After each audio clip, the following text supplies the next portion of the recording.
Hola, muy buenas tardes. Disculpen eh, los, los errores y el tiempo de demora, los 10 minutos de demora por problemas técnicos. Pues como siempre, miembros de la comunidad universitaria, señoras y señores, queridos todos, otro día más en esta ilusionante aventura, aunque estemos menos, en tiempos de incertidumbre, que una vez más agradezco a todos ustedes el esfuerzo que hacen por, por venir y ese esfuerzo que supone su presencia, sobre todo en esta tarde fría de otoño que nos anuncian que van a inaugurar el alumbrado de la ciudad. A pesar de las inquietantes noticias que nos llegan sobre las mutaciones del virus, por ahora, afortunadamente, seguimos en este deseado escenario presencial, manteniendo la cercanía, la proximidad de la concurrencia que tanto deseábamos y que esperábamos que continúe. No obstante, las sesiones, como ven, se van a seguir grabando para que las personas que estén lejos, que tengan interés o que no puedan venir, puedan disfrutar del contenido de las actividades, tanto de esta como de otras, que las diferentes cátedras están organizando. No me cansaré de repetir una y mil veces que son ustedes los que verdaderamente siguen dando vida a este proyecto ilusionante, esperanzador, donde lo que prima es la libertad intelectual y la capacidad de pensamiento. Sin embargo, desde este espacio marcado por la incertidumbre de un tiempo que nos impone unas exigencias a las que hay que seguir dando respuestas, queremos seguir haciendo visible un proyecto educativo a veces alejado de la realidad social o excesivamente segmentado.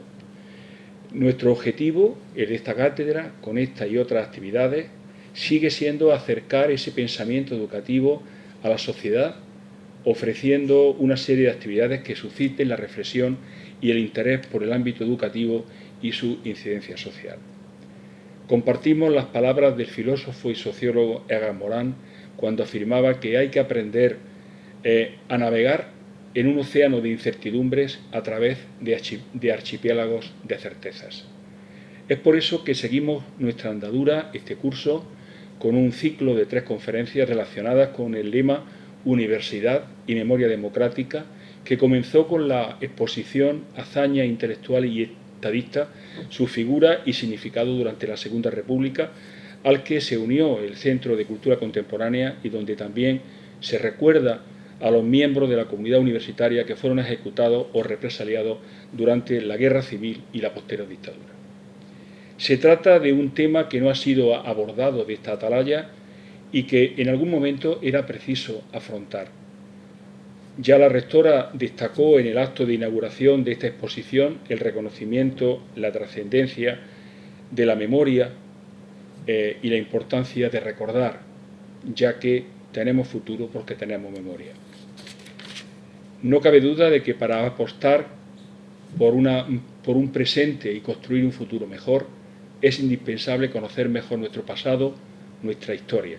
Así, como hemos dicho en las otras sesiones, cobran más fuerza los versos de Blas de Otero, Nos queda la palabra. Esa palabra como gesto de solidaridad con aquellas personas que no pudieron o no les dejaron ejercerla. No es baladí afirmar que el ámbito educativo y universitario fue duramente castigado y por ello desde esta atalaya recuperamos parte de su memoria. El próximo viernes, día 3, en la Facultad de Ciencias de la Educación se rendirá un homenaje al que fue director de la Escuela Normal de Maestros y Maestras, que fue fusilado en las tapias del cementerio en julio del 36. Después de las conferencias del profesor Diego Sevilla sobre política educativa en la Segunda República del viernes 19 de noviembre y la del profesor de la Universidad de Málaga, Francisco Martín Zúñiga, sobre la depuración franquista del profesorado y su particular incidencia en el caso de las docentes, que fue el derribo y el ocaso de la educación republicana, hoy abordamos la tercera y última conferencia del ciclo que imparte la profesora Victoria Robles, titulada de la represión a la renovación educativa, educadoras entre la dictadura de Primo de Rivera y la Segunda República, donde se resalta el destacado papel de las educadoras en la innovación educativa durante la Segunda República. El objetivo es destacar algún hecho educativo relevante de los muchos que hubo durante el periodo de la Segunda República y que pudimos observar en la conferencia del profesor Diego Sevilla sobre la educación durante este periodo. Victoria Robles San Juan es profesora titular de la Universidad de Granada, es directora del Instituto Universitario de Investigación de Estudios de las Mujeres y de Género, pertenece al Departamento de Pedagogía. Sus líneas de investigación actuales son Mujeres, Educación y Género, Totalitarismos, Exilio y Educación en la España del siglo XX, Igualdad y Coeducación en la España del siglo XX. Dirige y es investigadora de diversos proyectos de investigación, entre los que cabe citar Totalitarismo y Exilio Interior de las Educadoras en España, 1923-1975, Silencios, Resistencias y Resignificaciones. También un proyecto de investigación europeo del programa Arcus, European University Alliance 2019-2025, dentro del programa Erasmus+. Es autora de numerosas publicaciones, entre las que destacan Educadoras en tiempos de transición, feminismo e igualdad educativa, un proyecto en construcción, Los derechos se viven pero también se aprenden, experiencias históricas feministas para un lugar común, Feminismo y memoria educativa, las trayectorias profesionales de maestras, directoras e inspectoras en el sistema educativo español, 1970-2001, 2 siglos de conquistas por la igualdad y otros muchos títulos.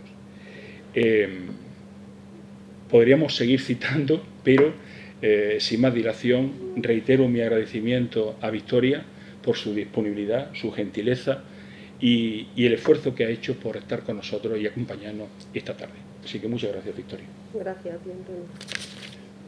Te paso el micro. Con gusto me quito la mascarilla. Y yo me voy para que ellos puedan Claro. disfrutar de la música. Se me oye bien, ¿verdad? Bueno, gracias a La Madraza, al Centro Cultural La Madraza, y gracias a Antonio Luzón, que es desde la Cátedra Educación y Sociedad que se ha hecho, bueno, que se ha planteado, entre otras muchas, esta trilogía, que me ha ayudado a reubicarme en un periodo y en unas circunstancias que desconocemos bastante en el campo de la historia de la educación y particularmente en el de las mujeres, donde no hay nada hecho. Por lo tanto, agradezco también a Diego Sevilla, que ha venido, y a Francisco Martín Zúñiga, que está en Málaga, su enseñanza en las 2 conferencias previas.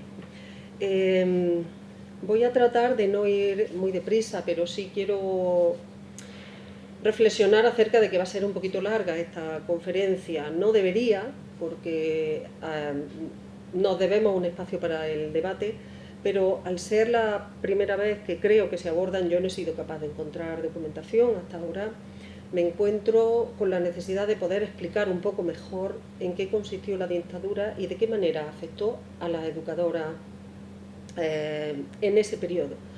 Será de esta manera, es lo que voy a decir aquí, cómo se entienda mucho mejor el significado de la Segunda República, la importancia de la Segunda República. En primer lugar,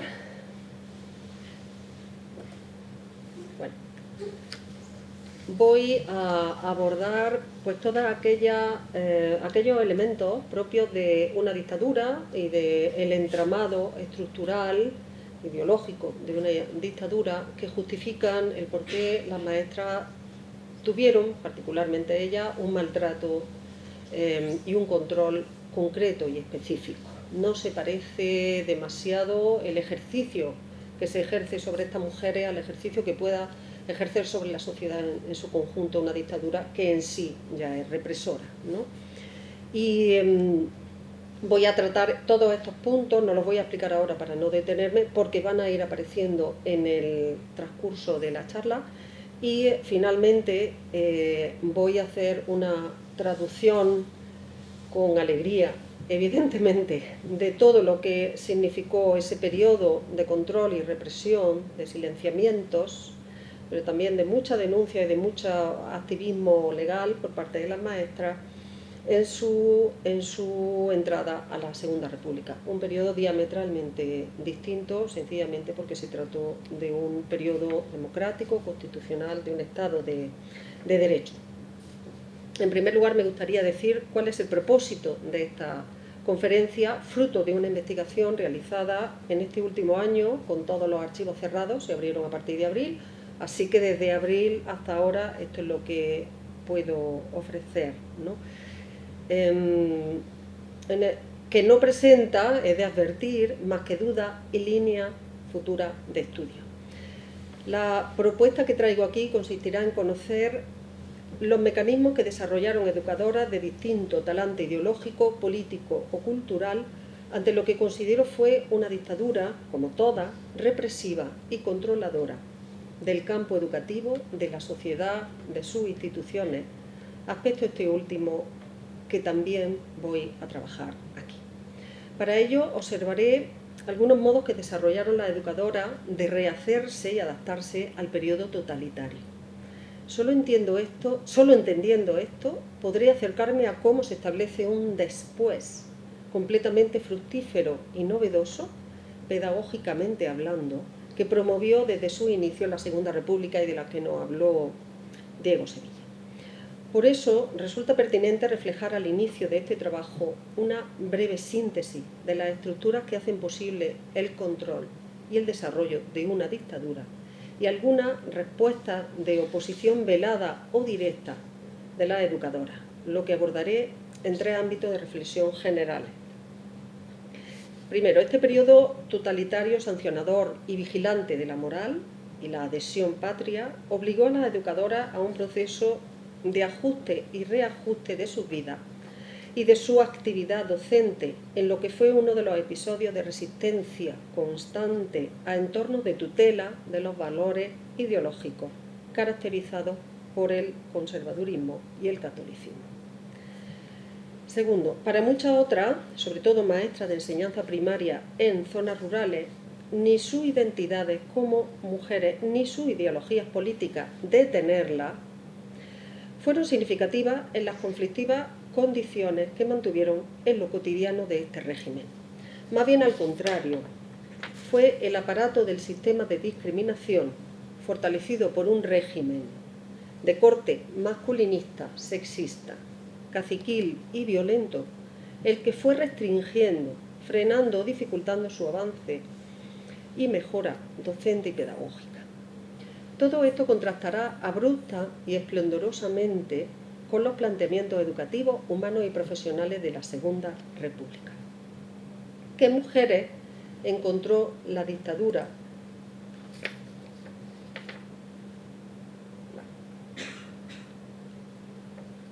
primo-riverista en septiembre de 1923?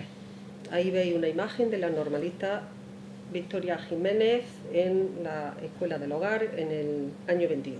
Bueno, será una de las normalistas que caractericen, digamos, más innovación en este periodo.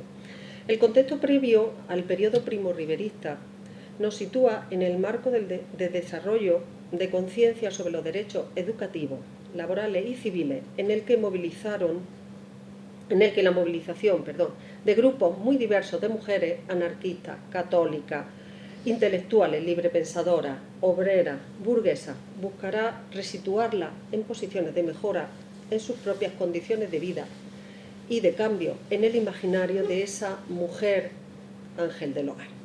La construcción de una nueva dimensión política para sectores de clases medias femeninas tomó como base, de una parte, la defensa identitaria de su identidad sexual, al asumir su concreción femenina en la maternidad y el cuidado de la familia, en contexto que no impidió ampliar su horizonte en el trabajo y en el desempeño de actividades públicas muy variadas. El mosaico de enfoque y alternativa arrojó en estos años una variedad de experiencias pedagógicas, culturales y políticas de grupos diversos de mujeres.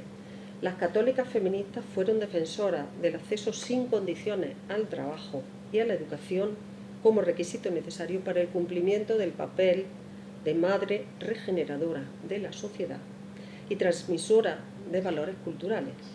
Junto a ella fue notorio, en el ámbito de la educación, el desempeño de la educadora institucionista, laica, María de Maeztu, Concepción Sáez, María Luisa Navarro.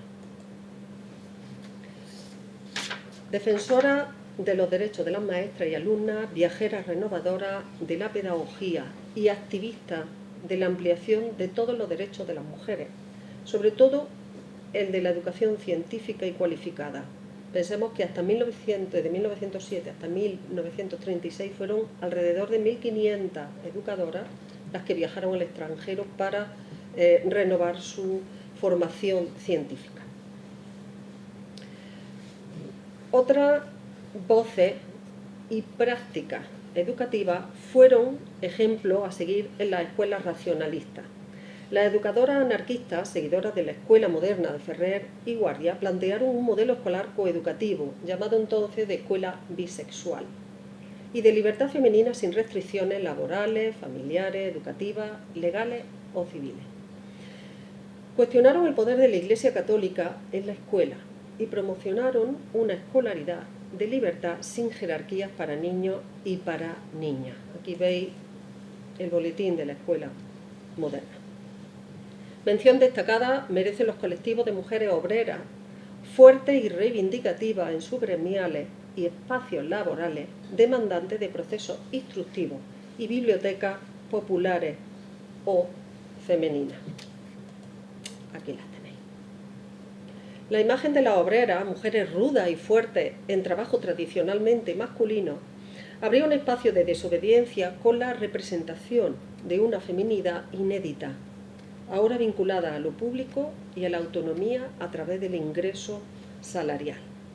Todo esto no llegó a todas las educadoras, pero fue una acción socioeducativa que fue calando lentamente y ofreciendo nuevos horizontes a las educadoras.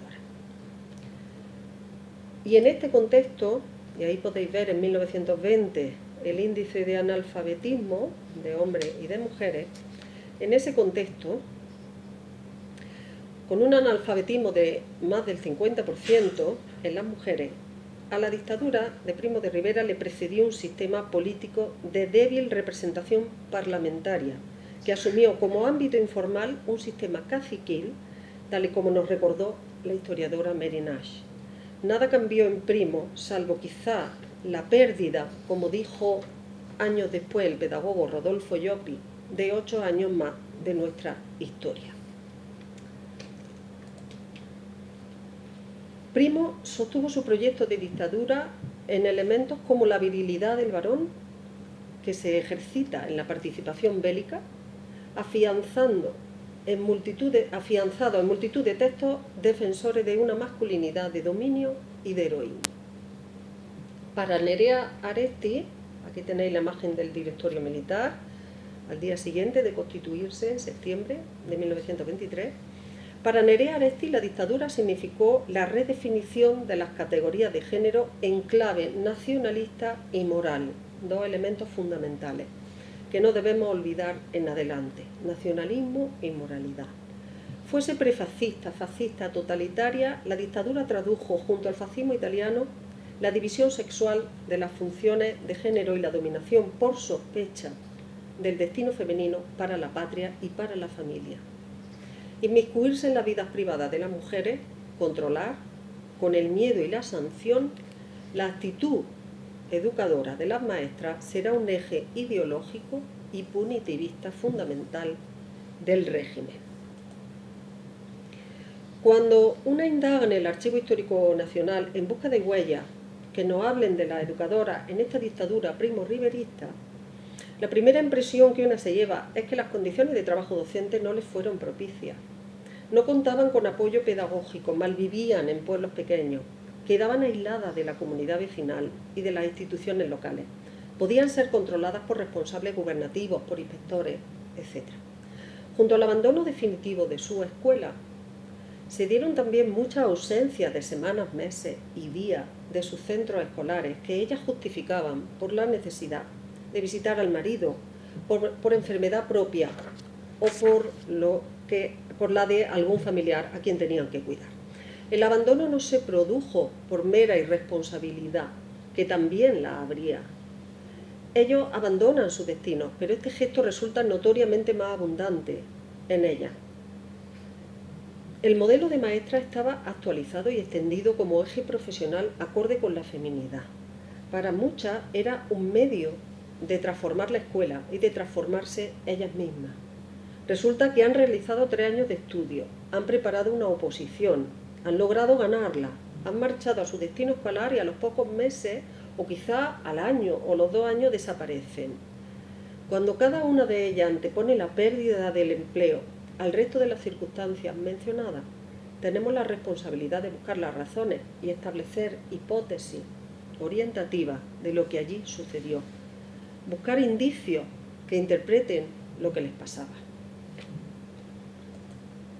Aquí tenéis un mapa de la época.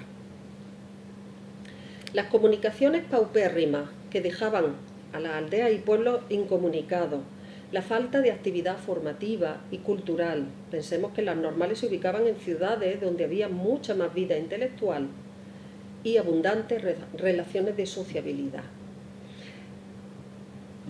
El que parte de las maestras fueran muy jóvenes, con deseos de realizar su vida no solamente en la escuela, que encontraban muchas veces en condiciones cochambrosas, no facilitó su permanencia en pedanías y pueblos aislados. Una de las cuestiones que vemos es que muchos de los abandonos de escuela por estas docentes se producen en pueblos y aldeas de menos de 500 habitantes. Ahí tenéis las cifras, sobre todo las verdes, siempre en lugares recónditos, siempre en lugares interiores, mal comunicados.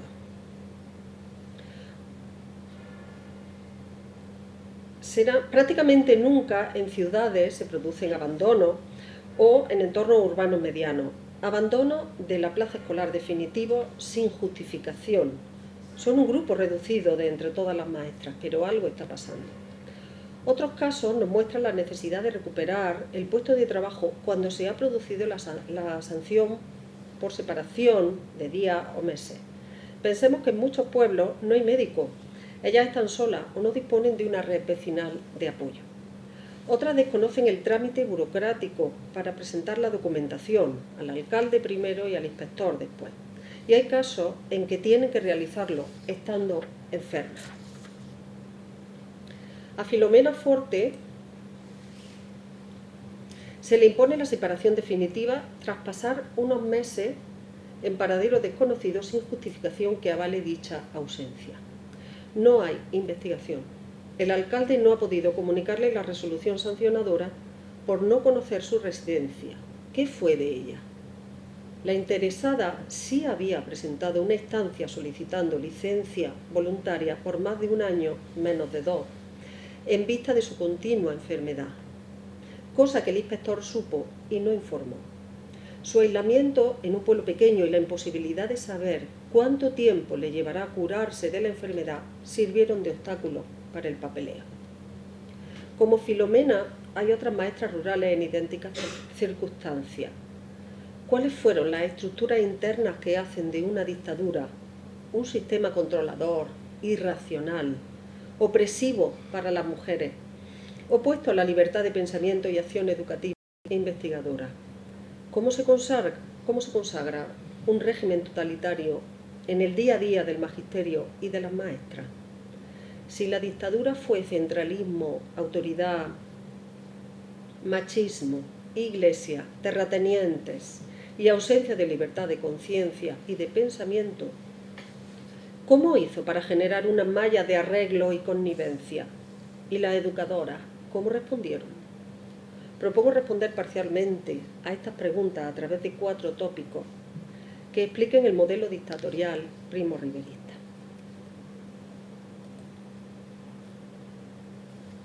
Es frecuente ver actuaciones irregulares o directamente delictivas en determinados sectores con competencia en la administración educativa o en los gobiernos locales o municipales del periodo dictatorial. La historiografía de la dictadura lo señala de manera absoluta y permanente. El pago por un movimiento en el escalafón o el cobro por una decisión arbitraria en unas oposiciones son moneda corriente.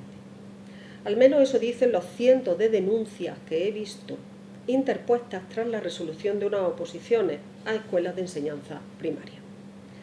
Esto engrasa el funcionamiento de ese caciquismo que daña la educación y que mina la confianza en las decisiones colegiadas, pero a las mujeres les afecta de forma específica. 20 de enero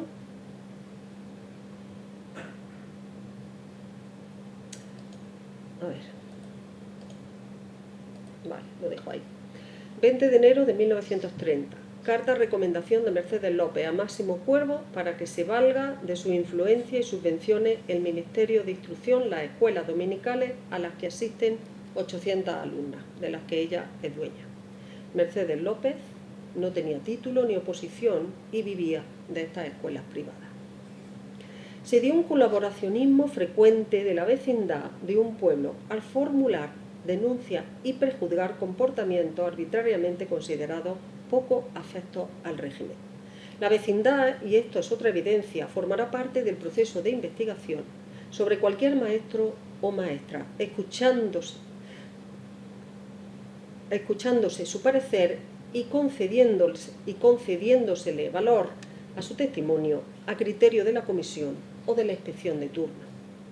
Según el Estatuto Municipal de Primo, publicado en la Gaceta el 9 de marzo de 1924, en los artículos 3 y 4, la Junta Vecinal tendrá la capacidad plena para todo lo administrativo, comercial, educativo, político, civil, penal, en las denominadas entidades menores, que eran los pueblos pequeños, aldeas, parroquias, caseríos, poblados o pedanías, muy numerosas en esa década. Lejos de crear estructuras más democráticas, como pretendía aparentar el texto legal, generaron un sinfín de irregularidades y abusos de poder. En el caso de la maestra María de la Paz Rodríguez, de las Rosadas, Canarias, denunciada por los vecinos por un considerable atraso en el estado de instrucción de sus alumnos, punto que no llegó a demostrar la inspección, fue suspendida con 5 días sin sueldo. En el informe de inspección consta la ambigüedad con la que la inspección juzgó a la maestra. Es innegable, se dice, que la labor de la maestra en la escuela no es todo lo celosa que fuera de desear, pese a no poder demostrarlo. El caso de Eudosia Blanco, maestra de Villaverde de Sandoval, no ha pasado.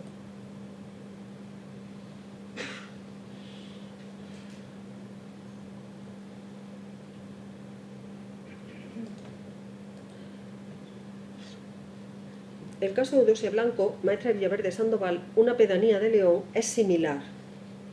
Ella fue denunciada por un gran número de vecinos y el párroco entre ellos, que afirmaron su mala conducta, tanto particular como profesional. Ella puso de manifiesto los informes favorables de todas las localidades donde había ejercido su profesión. Fueran o no verdad, la inspección debía valorar su ejercicio docente al margen de comentarios parciales, cargados de ideas prejuiciosas sobre lo que debe ser una maestra. La Inspección de Primera Enseñanza de León, la Delegación Gubernativa, la sección y negociado del Ministerio, esta última nombrada a dedo por el régimen, propusieron para ella separación definitiva. Los testimonios de los vecinos fueron considerados clave en estos expedientes como prueba testifical, al nivel de la inspección o de la Junta local. Vamos a ver si ahora sí.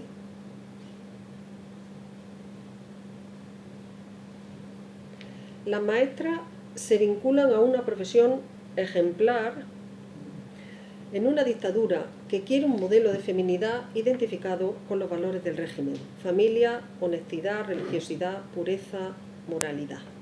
Ellas serán las encargadas de la educación específica y especial de las niñas, que serán algún día mujeres, lo que significaba educarlas en el ejercicio de una maternidad consciente y racional, en términos de Irene Palacio, para lo que debían ser y dar ejemplo moral de rectitud.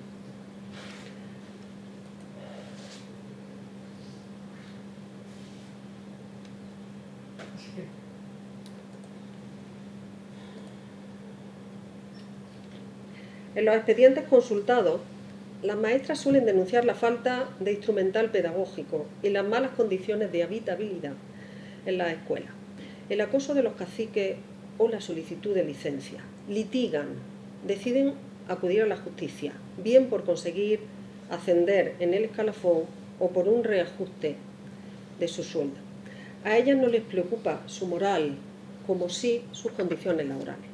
Pero el régimen alentó un modelo difuso de feminidad, pero muy claro en la concreción moral de las maestras.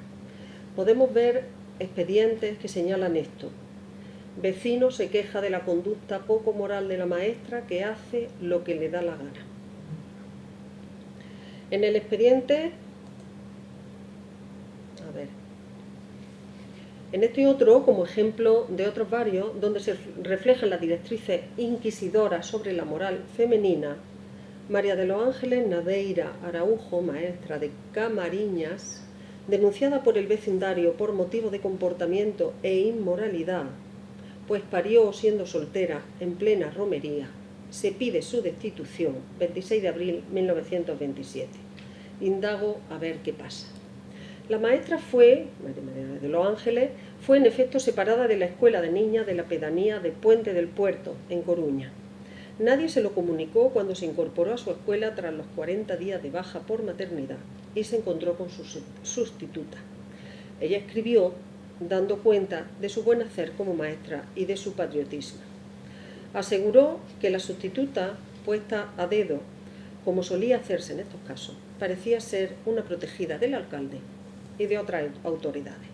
Pero la investigación puesta en marcha había buscado detalles de los motivos de la propuesta de separación, aquellos que escabrosamente demostraran el talante inmoral de María de los Ángeles.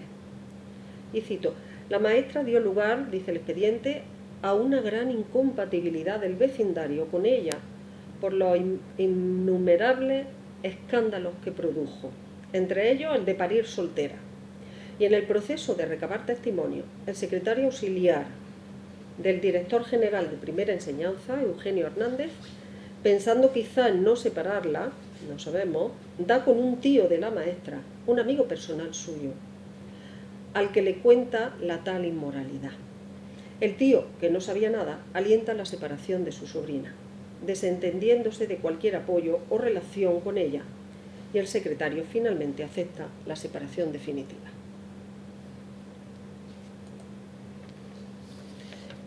A Felisa Asunción García, maestra de San Martín de la Vega, la acusaron de descuidar el cumplimiento de sus deberes pedagógicos, pero la investigación, que debía sancionarla por los 13 días de ausencia, encuentra que estuvo con un señor en Piedrahíta, que ella dijo que era su abogado, y que la engañó, admitiendo ella su ausencia. El inspector, de manera ilegal, propuso separación de la enseñanza por 1 año y suspensión de empleo y sueldo, por una actitud que responde, decía él, a causas tan graves que hagan peligrosa la continuación de la maestra en su cargo.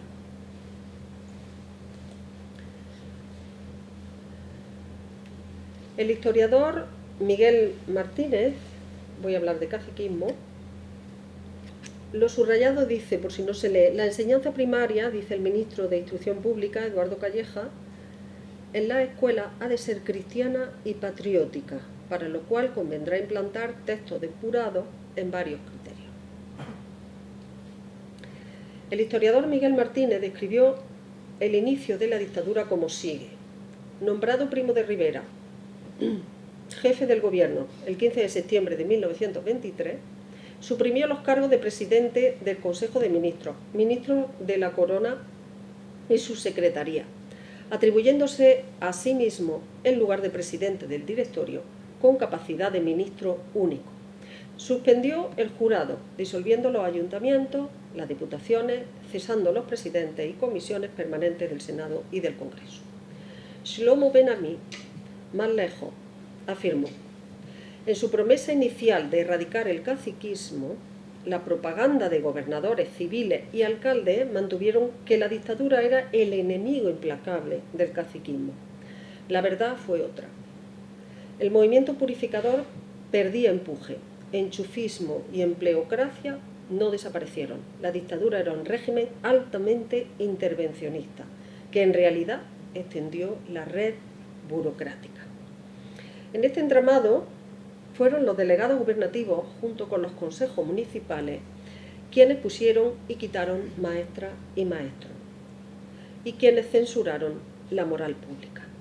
Desde noviembre de 1923 se registró en Gobernación un aluvión de cartas denunciando irregularidades en los ayuntamientos, por caciquismo, por destituciones indebidas, anónimos con denuncias, contra alcaldes, contra caciques, elecciones amañadas y censos trasteados para que salieran alcaldes y familiares de los alcaldes. Las quejas por caciquismo, apuntando directamente a ciertos caciques, fueron abrumadoras.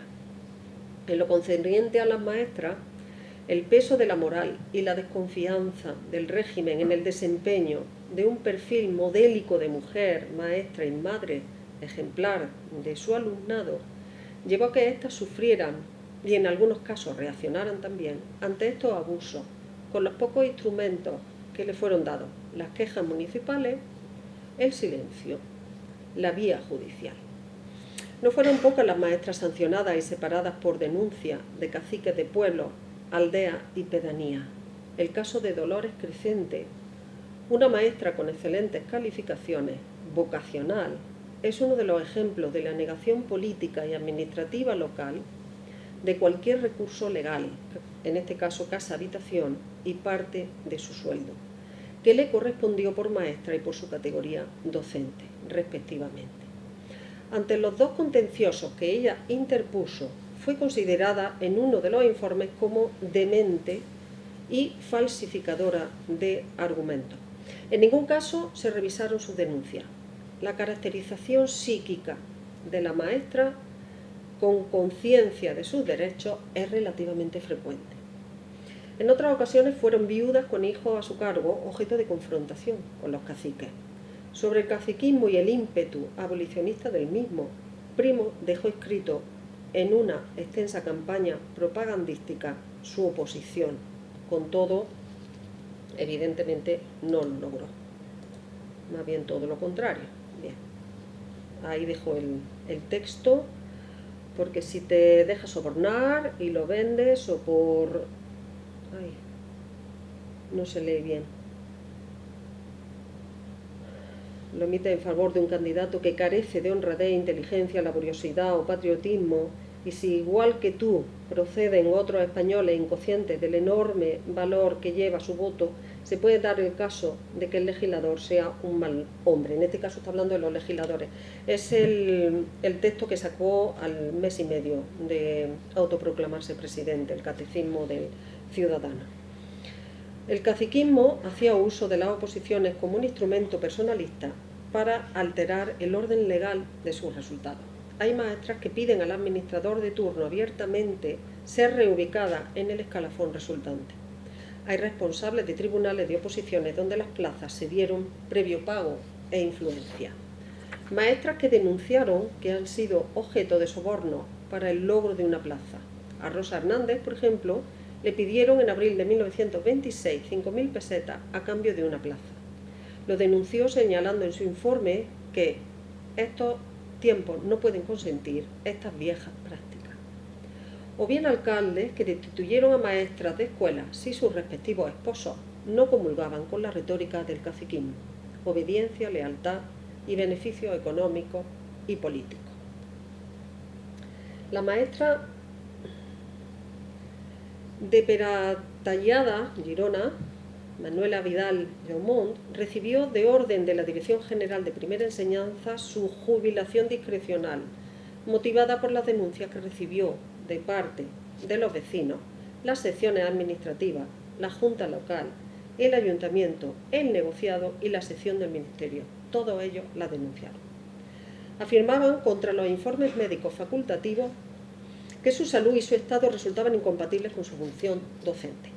Sin embargo, también declararon que no existía medio legal de instruir expediente gubernativo a la maestra por no haberse comprobado las denuncias hechas contra ella por las 6 instancias mencionadas, y porque cumplía con su deber dentro de sus posibilidades físicas y los medios que el pueblo la dotaba. El pueblo, ayuntamiento, vecinos, junta local, amenazó con no construir nuevas escuelas mientras la maestra continuara en el pueblo. Era un pulso, claro. Ella denunció que la instrucción adolecía de documentación, pliego de cargos y fundamentos. Era la segunda vez que le abrían expediente por considerarla incompatible con la enseñanza, sin prueba en ninguno de los casos. Por supuesto, la jubilaron. La dictadura se hizo a sí misma con el utillaje que le dieron otras dictaduras, la italiana en particular, adaptado a la singularidad española.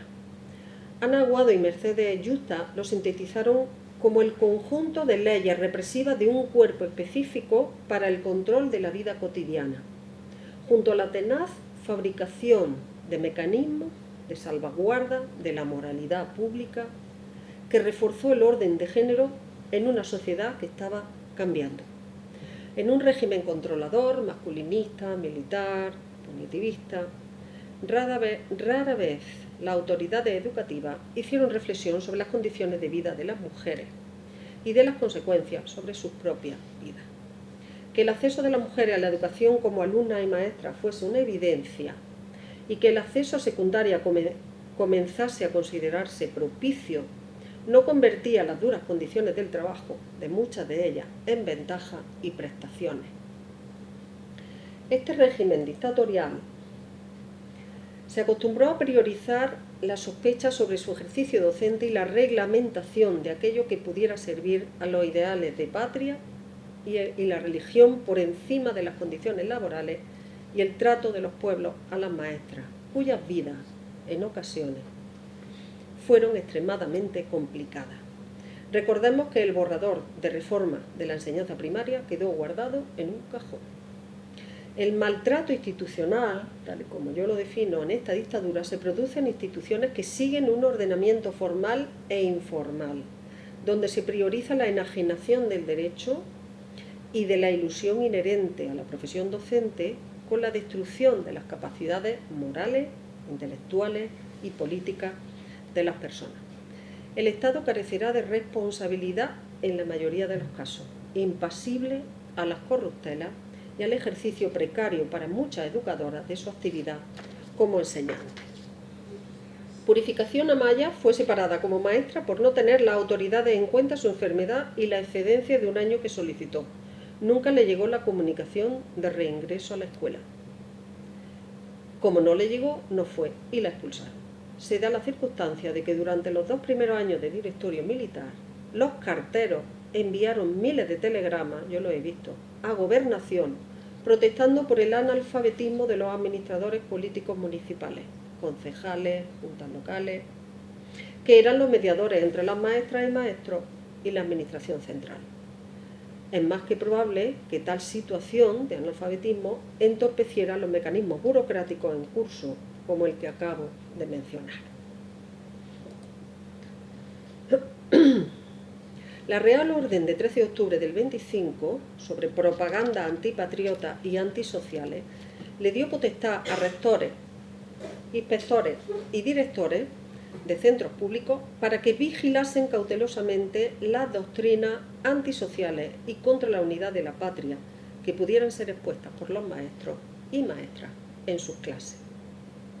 Con esto, cualquiera de ellas y de ellos estaba, me refiero en este caso a la inspección, que había inspectora, a la dirección y a los rectores, estaba legitimado para valorar qué era y qué no lo pernicioso en sus conductas. Y dado que a las mujeres se les impuso una feminidad dócil, de servicio al poder y obediencia constante, las problemáticas que sufrieron no fueron pocas. Son muchos los casos en que la inspección carece de función pedagógica para el asesoramiento y mejora de las condiciones de trabajo de las maestras. Los recursos escasean y a veces la formación normalista es insuficiente y, sin embargo, sus respuestas son casi siempre reglamentaristas y sancionadoras. Inocencia Sereno, maestra de Salorino, carece de vocación profesional y resulta ser muy deficiente su labor en la escuela, suspensión de 2 meses de medio sueldo. Andrea Medina, denunciada por el vecindario que no está conforme con su actuación. La inspección considera que merece sanción el escaso celo y le impone corrección de represión pública con nota en el expediente personal por más de 2 años. Y ahí se acaban todas las capacidades de la inspección. Matilde Valdeón fue propuesta para separación definitiva del servicio por la inspección. El argumento dado por la maestra para justificar su ausencia de la escuela durante 15 días, fue la muerte de un familiar, así lo dijo en el expediente. El negociado y la sección administrativa de primera enseñanza ratificaron la sanción de separación definitiva. La razón de su ausencia fue la enfermedad y posterior muerte de su hija. Finalmente, otra instancia le tuvo que reclamar, claro, le incoó expediente para que pudiera justificarse. Una inspección impermeable a los problemas escolares, organizativos, pedagógicos y materiales pocas veces intervino para ejercer una función orientadora, pedagógica y asesora. Sanciona a las maestras por hablar el vasco o el catalán en la aula, cuando la lengua materna de las alumnas era el vasco o el catalán, y al no entender el castellano, las maestras le enseñaban como podían en su lengua. Son sancionadas.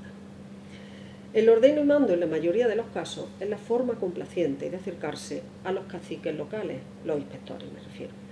Esto lleva a que sean las maestras quienes carguen a su espalda su culpabilidad. El régimen dictatorial apuntaló la culpabilidad de maestras y maestros como de todo el resto de docentes, mientras no demostraran que eran inocentes. En el caso de las maestras, además, sus expedientes fueron revisados en la lógica de recuperar correctivos aplicados en el pasado, ya prescritos, como parte de la legitimidad para una nueva sanción. Aún rehabilitada de algún error, la marca de la sanción anterior estuvo siempre vigente. Enriqueta Troche no negó llegar tarde a clase, razón por la que se le denuncia, aunque parte de los testimonios recabados en su expediente la situaron como maestra ejemplar. Ella recurrió a la sanción de suspensión de medio sueldo durante 3 meses, alegando el mal estado de la escuela de Tordoya. Aceptaron, en contra de la inspección, su argumento.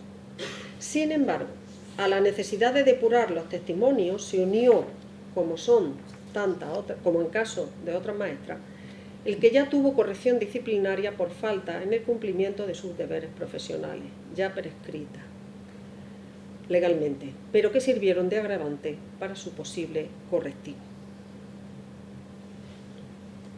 Lo que os estoy poniendo, se ve, ¿no? Son fragmentos de los expedientes sancionadores.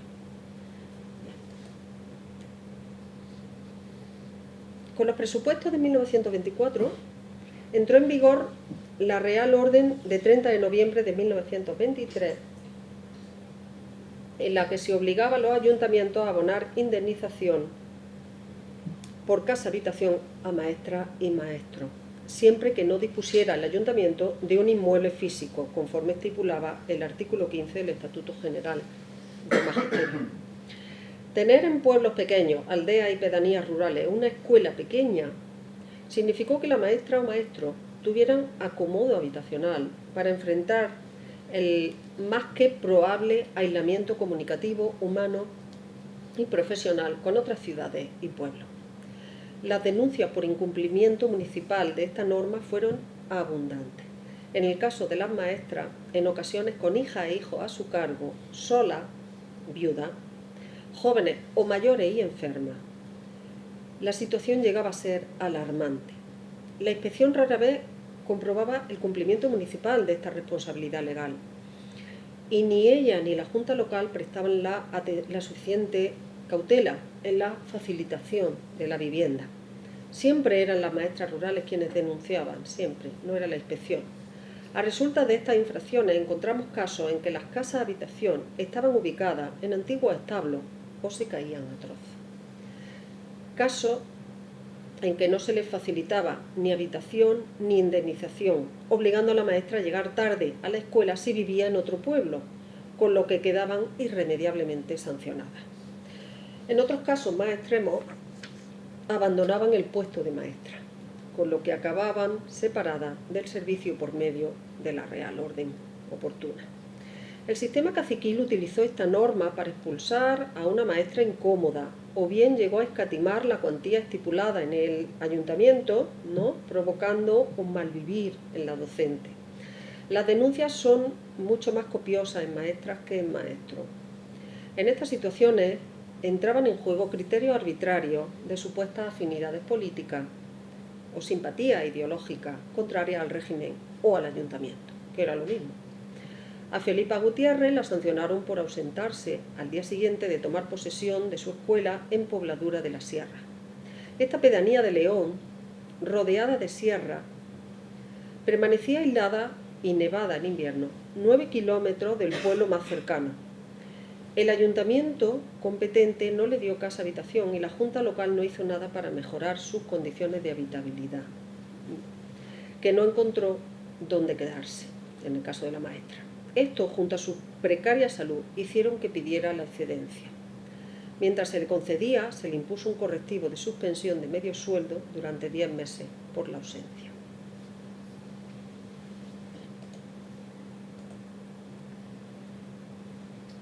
Las maestras, inspectoras, directoras y profesoras normalistas o de secundaria, como todo el cuerpo docente, en realidad, podían ser amonestadas, separadas, desterradas, sancionadas, siempre que la autoridad, con buena dosis de arbitrariedad, considerase que debían serlo. Naturalmente que el régimen dictatorial se encontró con un Estatuto General del Magisterio, aprobado en mayo de 1923, es decir, 4 meses antes del golpe, que contemplaba en su capítulo 15 los expedientes gubernativos de correctivos, sanciones, etc. Allanado así el terreno, la dictadura se encontró con la munición cargada. Amonestaciones, suspensiones de sueldo, separaciones definitivas, destierros podrían aplicarse en la necesidad de preservar aquellos valores que la nación necesitaba. La dictadura consideró desde lógica de amedrantamiento y ejemplaridad quiénes debían aplicar el reglamento, qué nuevas correcciones habrían de incorporarse. Por ejemplo, era novedad respecto al reglamento del magisterio el traslado y el destierro, era el máximo castigo.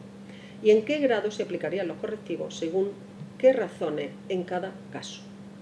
Las educadoras, por su oficio, sufrirán de un plus de peligrosidad profesional ante la subjetividad de juicios sociales llenos de prejuicio, moral y mala fe. Tengamos en cuenta que la educación era una herramienta de adoctrinamiento en la dictadura y ellas eran clave. Traigo, por no extenderme, 2 casos de sanciones. Bueno, en agosto del 24, en pleno fervor de aplicaciones de sanciones por el régimen primo-riverista, con diferencia con respecto al resto de los años, el rector de la Universidad de Sevilla instruyó un expediente contra 5 profesoras de la Normal de Maestras de Badajoz que dependían del rectorado de Sevilla. La portera, el director de un centro nacional anejo, la directora de la Normal y la auxiliar secretaria. Se les acusó de perturbación e indisciplina. Se apercibió a la directora de la escuela normal de no hacer lo suficiente para frenar la denominada rebelión. A la portera no se sabe qué. Al director del instituto por intento de coacción a otros profesores que podrían apoyarla. Como señaló gráficamente el expediente, había que cortar el mal de raíz. La revolución comenzó y terminó en un pleno del claustro de la Universidad de Sevilla, donde una de las profesoras normalistas, la caudilla de la rebelión, se dirigió al rector en estos términos: «Eso que usted dice es mentira». El rector la llamó al orden y ella replicó: «A usted digo que miente y al rey». Ante tamaña idea disolvente de la autoridad competente, regulada como delito desde febrero de 1924, todas fueron culpables, y una, la principal motora y cabecilla de la insubordinación, Juana Próspero, fue trasladada de Normal. Para que se vea el dislate, abrieron expediente a Eustaquia Delgado, profesora normalista completamente sorda, que no se había percatado de nada, pero eso sí, presentó conducta dudosa, y a la portera, que le dejaron sin su habitáculo en la Normal, aunque no se explica por qué razón. Lo resume todo muy claramente la frase final del expediente: urge que se termine el expediente para que se produzca el castigo ante tamaña ofensa. hacer para condenar, no había más, sin presunción de inocencia, sin libertad de expresión. A veces quienes estaban, bueno, pongo el libro, en este caso de Maripaz Alfaya, porque no tenemos fotos de ella. A veces quienes están en el punto de mira son profesoras normalistas o inspectoras muy reconocidas y con algún enemigo o enemiga cercano. Es el caso de Maripaz Alfaya, inspectora de primera enseñanza de la provincia de Segovia, escritora, pedagoga, etnógrafa, a quien el inspector Bernardo Ezquer acusó de graves faltas que la inspección extraordinaria no evidenció, aunque sí subrayó la animadversión del inspector contra Paz Alfaya. El inspector fue trasladado a otra provincia y Alfaya exonerada de cualquier cargo. Había sido víctima de los mismos ataques el inspector de Segovia, Antonio Ballesteros, muy conocido entre quienes somos pedagogas y pedagogos. Juntos, Alfaya y Ballesteros habían inaugurado una colonia escolar que se prolongaría muchos años. Habían introducido cantinas escolares, comedores, en los colegios y desarrollado ciclos de conferencias para la formación permanente del profesorado normalista y maestras de escuela. Su apego y generosidad por la profesión le aseguró la desconfianza del régimen y su acólito. A la institución libre de enseñanza tampoco la quiso la dictadura, ni a la afiliación política que no fuera el partido único del régimen Primo Riverista, la Unión Patriótica, ni al intelectualismo. Primo dijo: la cultura por los caminos que convenga al Estado. Rechazo toda audacia intelectual. La sanción podía proceder de la expresión de un sentimiento colectivo de aislamiento, señalamiento o rechazo contra una docente contraria al régimen, o podía aplicarla a la administración de turno, siempre bajo supervisión del jefe de gobierno. Del primer caso, quiero destacar a la institucionista y normalista Gloria Giner de los Ríos, de aquí, de Granada. Del segundo, a la institucionista e inspectora feminista Leonor Serrano. Ahí tenéis a Gloria Giner en la normal. Esta foto está extraída de un texto que acabo de leer, porque ha salido hace muy poco, de Roque Hidalgo, que me imagino que eres tú. Bueno, no sé si ha venido finalmente, me dijo que iba a venir, y eres tú, Roque. Y Gloria Giner con Fernando de los Ríos, con su marido. Gloria Giner García era de padre, madre y tío institucionista, los Giner de los Ríos. Su cultura era muy superior a la media de las estudiantes de la segunda década de siglo. Traductora de 5 idiomas, maestra normalista formada en la institucionista Escuela de Estudios Superiores del Magisterio e investigadora geógrafa. Residió en Granada junto a Fernando de los Ríos, su marido, hasta la llegada de la Segunda República. Sus relaciones sociales, quizá agravadas con la dictadura, fueron escasas gracias a la burguesía que los marginó por sus ideas políticas y religiosas. Su hija Laura añadió que incluso llegando a tratarle en ocasiones con desdeño. Profesora de geografía, inició en el 19 la publicación de su primer manual, Geografía, primer grado, aspectos de la naturaleza y vida del hombre en la Tierra. La obra, muy bien recibida y reeditada, fue el inicio de un proceso reflexivo teórico y didáctico sobre la enseñanza de la geografía que paró absolutamente en la dictadura y prosiguió con la Segunda República.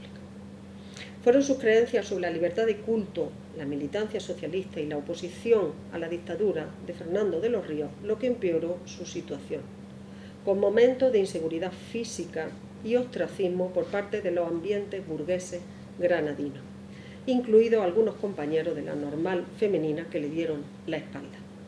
Será en la Segunda República cuando regrese su ímpetu de investigación y creación pedagógica en la enseñanza de la geografía. Entre los expedientes de destierro más sangrantes de la dictadura, encontramos el de la institucionista, escritora, pedagoga e inspectora de enseñanza primaria en Barcelona, Leonor Serrano de Sambrí. A Leonor Serrano la acusaron de separatista, de feminista y de antipatriota, todos juntos.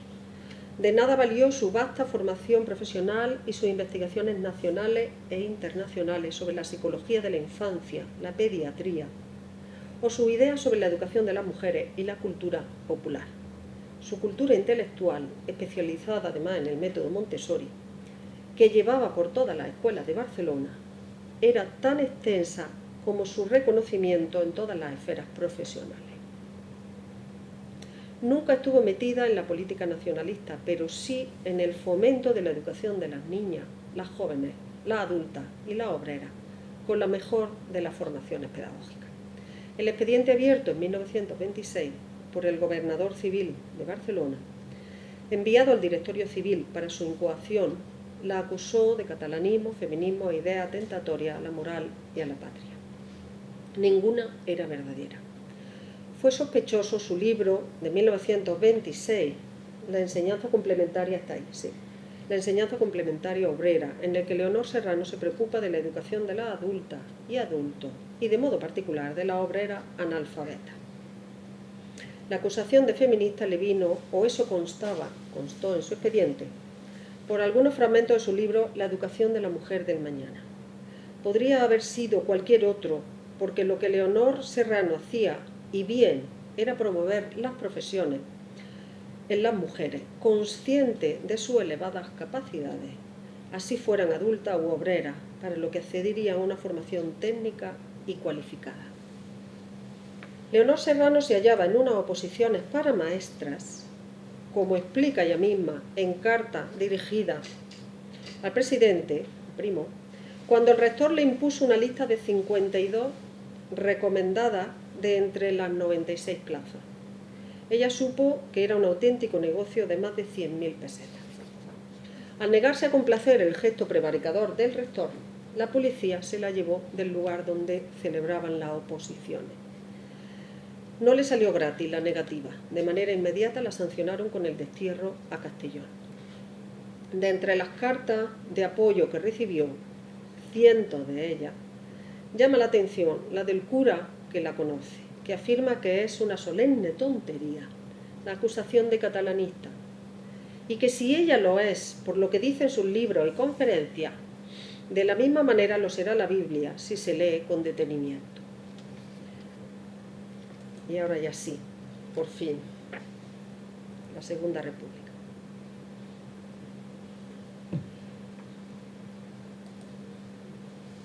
En 1933, como no quiero repetir una conferencia de Carmen Agulló, que la hizo fantásticamente bien hace casi un año, ¿verdad, Antonio? Y además estuvo hablando también de la República Diego, pues yo lo voy a hacer de otra manera y ya con esto termino. En 1933, María Sánchez Arbos, institucionista, directora de centros escolares, profesora de normal, pero sobre todo maestra extraordinaria, inició un ejercicio de oposición a dirección de grupos escolares. Dejó en su diario las palabras con las que desarrolló el tema La risa de los niños. Y dijo: en cuanto empecé a escribir, voló mi mano y allí volqué todo mi afán de siempre porque los niños sean felices. Dije que el maestro debe procurar siempre que nada turbe la alegría. He propuesto el cambio total de la vieja escuela, con sus locales insanos, con sus tareas sobrecargadas, con sus castigos medievales. Es menester una escuela nueva, alegre, risueña, donde los niños disfruten, donde haya maestros satisfechos de serlo, amigos de los niños, fervientes amadores de la escuela.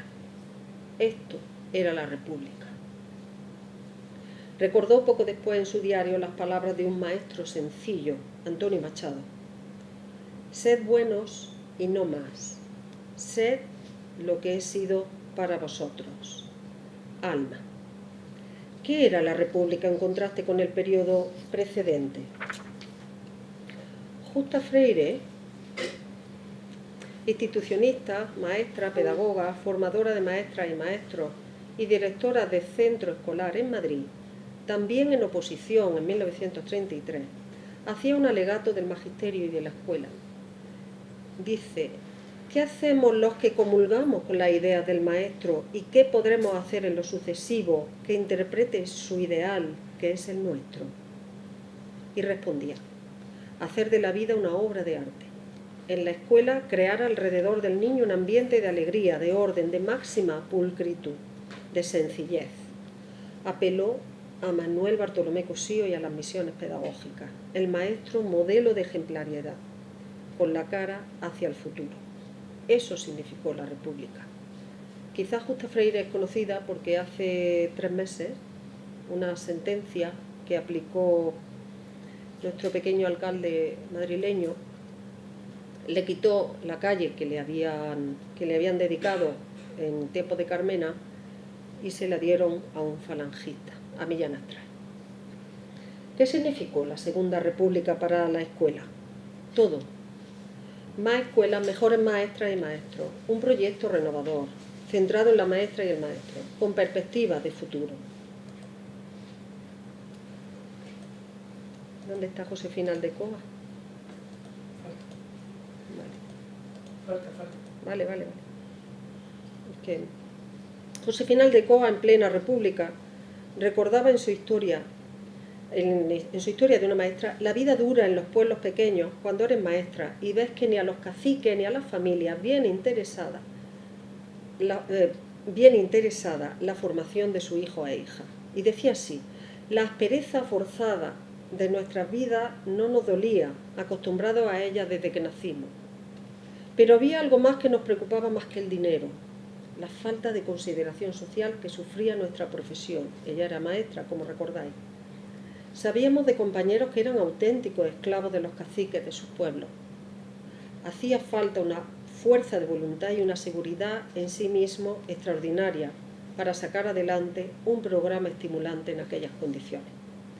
Por eso, los proyectos de revalorizar la profesión que la República proclamaban decía ella, eran un bálsamo para una llaga que tanto nos había torturado. Para Luis de Zulueta y Escolano, político republicano, institucionista, pedagogo, investigador, la República fue una república educadora. Sus palabras estuvieron llenas o plenas de sentido si vemos el programa pedagógico que implantó el primer bienio republicano y que recogió de uno de sus directores generales de primera enseñanza, Rodolfo Llopis, pedagogo, profesor normalista. La escuela como instrumento de transformación nacional que haga no súbditos, sino ciudadanos.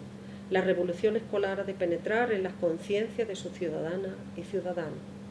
La escuela será el verdadero hogar infantil y la verdadera casa del pueblo. Se ha de caracterizar el sentido igualitario de lo que hasta entonces había sido la diferencia de capacidad de los sexos. Institutos normales y universidades serán centros de coeducación. La formación del profesorado ha de prestársele especial atención y se subirá, en algunos casos se duplicó, el salario de los maestros. Se duplicó el presupuesto para enseñanza primaria, a la que se prestó especial atención.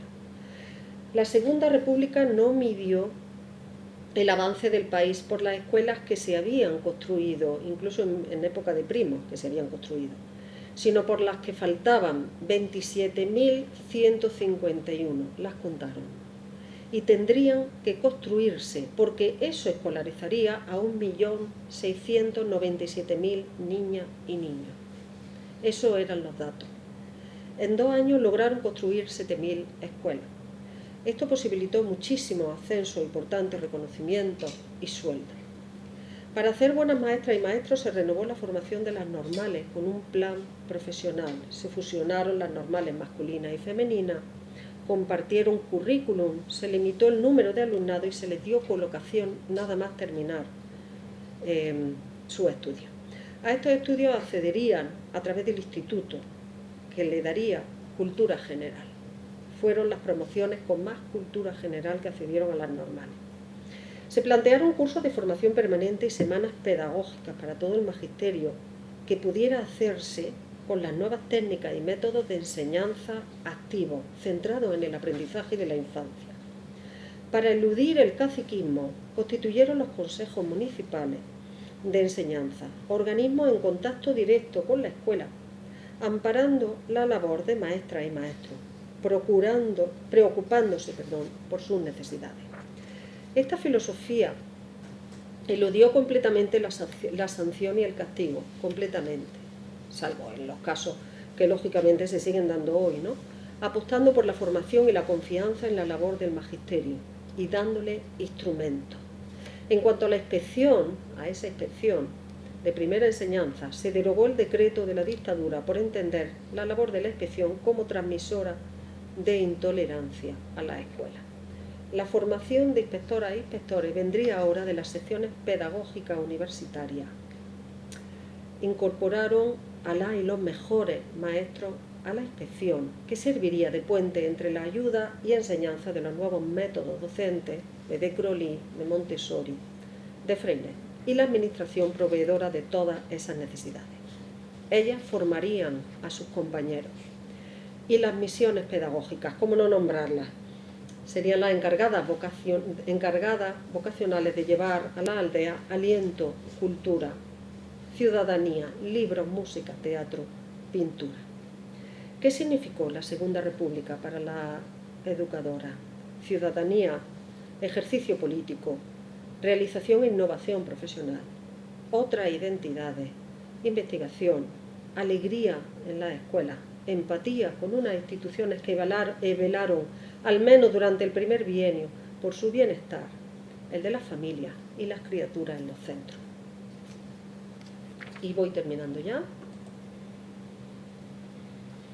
Con el traslado de Fernando de los Ríos a la Universidad Complutense de Madrid en 1930 y con su implicación como ministro en dos carteras, una de ellas la de Educación, Gloria Ginell se trasladó porque no quiso dejar de trabajar, no quiso ser la esposa de un ministro. Se trasladó a la Normal de Zamora, estaba más cerca de Madrid. Justo ese año había rechazado la dirección de la Normal de Granada, no sin antes recordarle la necesidad de renovar cargos y dar aire a la escuela, demasiado pegada a los grupos de poder. Su obra más fecunda llegó a partir de 1935. En 2 años publicaría 3 textos: Geografía General, 100 lecturas históricas y lectura geográfica. La aparición de sus 2 manuales sobre la enseñanza de la geografía fue percibida de un interés estético y de una concepción plenamente institucionista de amor por la naturaleza como parte del ser humano. Estas obras fueron enfocadas para los últimos años de la enseñanza primaria y primero de bachillerato, y recogieron un pensamiento dilatado en torno a la educación, la geografía, la alumna y la enseñanza de la disciplina. La idea de que Geografía General, el cielo, la tierra y el hombre, se convirtiera en un libro apetecible al alumnado.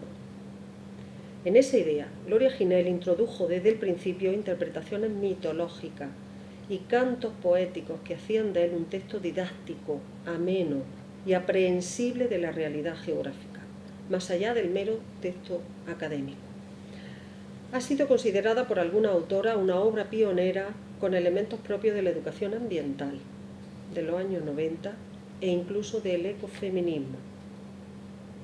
En ambas obras se pueden encontrar relatos de viajes, canciones populares, poesía o leyendas que situaban la geografía como fruto del espacio y el tiempo, haciendo de ella una geografía observada, una materia comprensible y atractiva al alumnado. Gloria Ginell decidió incluir relatos de viajes de Emilia Pardo Bazán, de Selma Lagerlöf, de Madame Stel, para el aprendizaje emocional del amor y el respeto a la tierra y la observación entusiasta, como la definió, para alumnos y alumnas. La idea de ciudadana y de ciudadano se mantuvo en sus 2 obras, además en su vínculo con la formación científica. El progreso científico y técnico, en contacto con la naturaleza, generaría una conciencia de respeto que alumnas y alumnos extenderían a todo su mundo. Siguiendo las metodologías renovadoras de la ILE, con esta obra evitaba el memorismo tan al uso en las escuelas, recurriendo para ello al diseño de mapas como instrumento para acompañar al texto, situando la experiencia de alumnas y alumnos con el entorno como eje central para su comprensión. Es de decir que cuando se exiliaron ellos dos, con su hija Laura, en 1900, y con la madre de él, en 1936, tardó 2 meses el régimen de Alzado en expurgar sus libros de la biblioteca. Finalizo con unas palabras de Carmen Agulló, que conoce muy bien la vida de la inspectora Leonor Serrano. quien había sido desterrada años antes. Diana, su libro republicano, o la educación de una niña, fue un auténtico manual de educación de ciudadana. Su protagonista es una niña, Diana, que vive en un medio rural, en contacto con la naturaleza. Diana, la diosa, la cazadora, mañanera, la niña grita, que me dejen vivir mi propia vida de mujer nueva. Su ideal de educación femenina combina la educación familiar y la escolar. Introduce metodología científica en las aulas, incluye actividades manuales, máquinas de escribir y de coser, los últimos avances en modernidad. Tal vez por todo ello, por el miedo a la libertad y la ciudadanía, esto acabó pronto. Pero lo que es seguro es que no podemos olvidarnos, hoy menos que nunca. Bueno, os agradezco vuestra presencia y para lo que queráis aquí estoy, para debatir.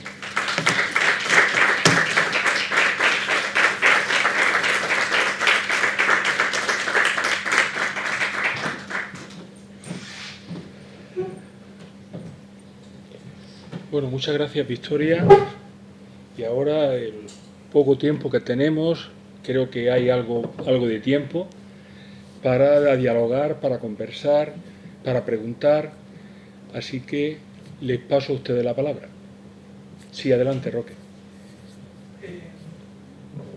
Impresionante la presentación, interesantísima. No sé si... Un momentillo porque te van a dar un micro para que se oiga mejor. Gracias.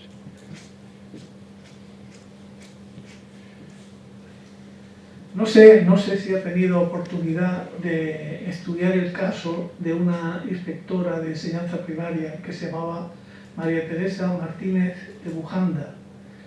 Es un ejemplo de cómo durante la dictadura de Primo de Rivera, sobre todo en los últimos años, porque realmente la dictadura no fue un proceso homogéneo y la respuesta popular no fue tampoco homogénea a lo largo de todo el periodo, pero en el caso de María Teresa Martínez de Bujanda, su trabajo como inspectora es poco conocido, pero es muy valorado, por cuanto que desarrolló toda una política a nivel de Granada. Estoy hablando, ella era de fuera, pero estuvo aquí trabajando. Y es curioso porque, como tantas veces pasa, se conoce al marido, pero no se conoce a María Teresa. El marido era Fernando Sainz, que también era inspector de enseñanza primaria y que fue expulsado de la inspección de la enseñanza primaria por negarse a sacar los estudiantes, sus estudiantes, en una visita que hizo el cardenal, porque entonces Granada tenía esta cardenal, ¿no? Casanova Marzó. No sé si en algún momento se ha encontrado con María Teresa Martínez de Bujanda. Yo sé, hace unos años, un hijo suyo todavía vivía en Madrid, había sido catedrático de Derecho, ya creo que es poco probable que viva, pero sería realmente muy interesante investigar la labor de María Teresa Martínez de Bujanda. Muchas gracias. Gracias, Roque, por venir finalmente y por la pregunta. Yo no conocía a su marido, la conocía a ella. A María Teresa Martínez de Bujanda la he leído, pero no he llegado todavía a su expediente. Es imposible de abrir aquí, revisar toda la documentación. Ni siquiera la tengo. Tengo toda la documentación del archivo, no tengo toda la documentación y aún no he recibido parte de los expedientes, ¿no? Los que he presentado son los que sí he podido ver, ¿no? Pero sí la he leído en la revista de Pedagogía, que fue una de las revistas más prestigiosas, ya sabes, que dirigida por Lorenzo Luzuriaga, y me parece interesante esto que dice. Sabía que habían expulsado a un inspector, no sabía que era su marido, pues le seguiré el hilo y sobre todo contactaré contigo cuando dé con ella, porque de momento el expediente no está en el archivo histórico, eso sí te lo puedo decir. Ahora voy a buscar por otras fuentes, por otras vías. Gracias, Roque. ¿Hay alguna otra pregunta? ¿Alguien que quiera comentar algo, quiera decir algo? ¿Un comentario, alguna pregunta? Sí, Diego, adelante.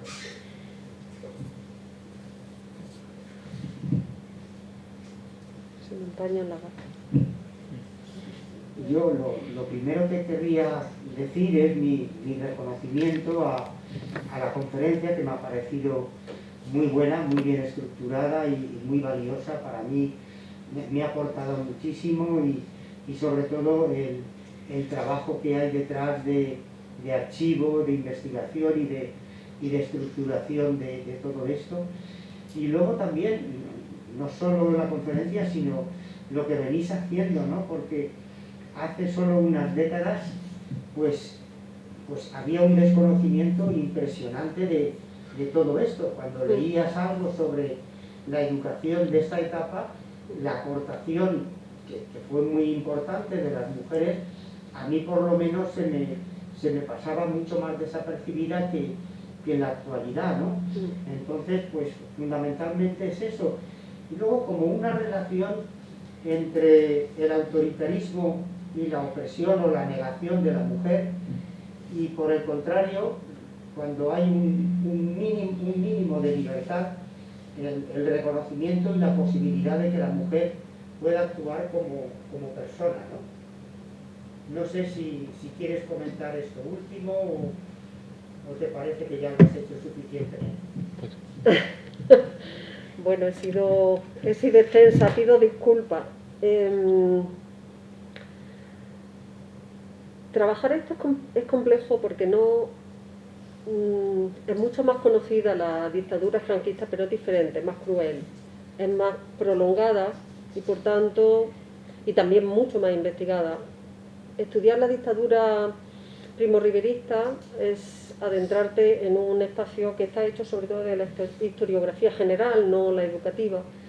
Y la educativa, pues con un único texto de Ramón López, que conocemos, ¿no? Es el único que se ha dedicado, pero en relación con las mujeres no.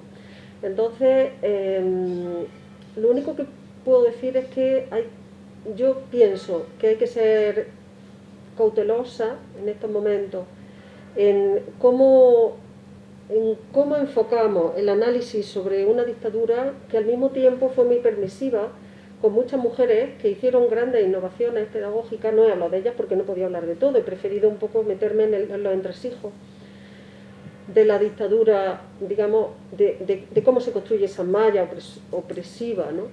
Pero hubo mujeres que venían del catolicismo que estuvieron muy bien acomodadas y muy bien consideradas en esa dictadura, que por otra parte no llegaron al alcance de estos inspectores, porque no dijeron cosas inconvenientes, pero lo que les parecía inconveniente era el hablar vasco, el hablar catalán, el no dar ejemplo moral, el parir soltera, y sin embargo el promover instituciones para la educación de las mujeres, el promover un discurso de domesticidad de las mujeres, pero al mismo tiempo procurando la capacitación de las mujeres, de las adolescentes, de las niñas, para sus salidas profesionales. Todo eso pasó bastante desapercibido, pero sí que logró un fomento importante de la calidad educativa en muchas de ellas. Pues es cierto que fue un retroceso, como dijo Llopis, porque todo eso nos lo podíamos haber ahorrado. Es que fue llegar el primer bienio, tú lo dijiste muy bien, tú lo estudiaste todo. Yo me he quedado en los 2 primeros años porque creo que son los que más nos significan a nosotras, ¿no? El de la CEDA es el más duro. Entonces, claro, es una república que se construye, para empezar, desde la democracia, de la participación de las mujeres y desde una concepción de la ciudadana y ciudadanos que no deja al margen a las mujeres. Claro que habría también conservadurismo y muy fuerte, claro que lo hubo, tuvieron una oposición muy fuerte, pero tuvieron espacio en las instituciones, pudieron promocionarse mucho mejor, tuvieron ya cargos políticos, ¿no? Entonces, claro, en la dictadura, digamos, fue mucho más fácil, porque además promovió mucho la investigación en las maestras, en las inspectoras, en las normalistas, y por tanto reconoció mucho más el trabajo, que era, yo creo que hasta novedoso, porque la propia dictadura lo había amagado, ¿no? Lo había ocultado. Entonces, para mí ahora mismo he hecho algo que es muy fácil y conferencia, que es contrastar dos periodos, pero creo que hay que entrar en análisis más finos que permitan también ver cómo hubo educadoras que fueron grandes educadoras sin cortapisa y que tuvieron su estrategia para eludir la censura en la dictadura, y que sin embargo, es que me estoy acordando ahora de Concepción Alfaya, por ejemplo, ¿no? Pues es que luego, en el momento en que llega la República, empiezan a militar políticamente, es decir, que esas ideas estaban ahí, pero porque se dedicaban a lo mejor a la enseñanza de las labores domésticas o de las escuelas del hogar, pasaron desapercibidas e hicieron muy buen trabajo. Entonces, claro, no era la dictadura quien le iba a reconocer, además tenía otros tantos problemas, y desde luego las mujeres lo eran en la medida en que fueran reproductoras, ¿no?, de sus ideales. Y lógicamente, claro, en eso la República pues sí que inmediatamente, automáticamente, ¿no?, la incluirá en todo el proyecto, educativo y en todo el proyecto cultural y político, ¿no? Bueno, yo no sé si he respondido, pero más que nada son también esos puntos suspensivos que quiero dejar, porque no es tan sencillo como decir una dictadura frente a la Segunda República, que es cierto que fue así, pero hay nexos, hay como cauces en los que algunas de ellas se libraron de una dictadura férrea. Yo me he dirigido a quienes peor lo pasaron, de una dictadura férrea, y pudieron resplandecer, ¿no? Es el caso de Gloria Ginés también. No fue sancionada, fue sancionada socialmente, pero no administrativamente. Y sin embargo llegó la República y se encontró en esa libertad de poder decir, pensar, hablar, hacer, ¿no? Bueno, ¿alguna otra pregunta? Ya he hablado yo bastante, ¿eh? Bueno, pues si no hay más preguntas, una vez más les agradezco su presencia, su paciencia por estar aquí justamente hasta esta hora, ya tarde, y una noche fría de invierno, o sea, ya de otoño, casi de invierno, y nada, espero que la próxima ya será de otro signo totalmente diferente, pero también obviamente invitamos a pensar, a reflexionar sobre este ámbito educativo. Así que muchas gracias y buenas noches. Gracias, Antonio.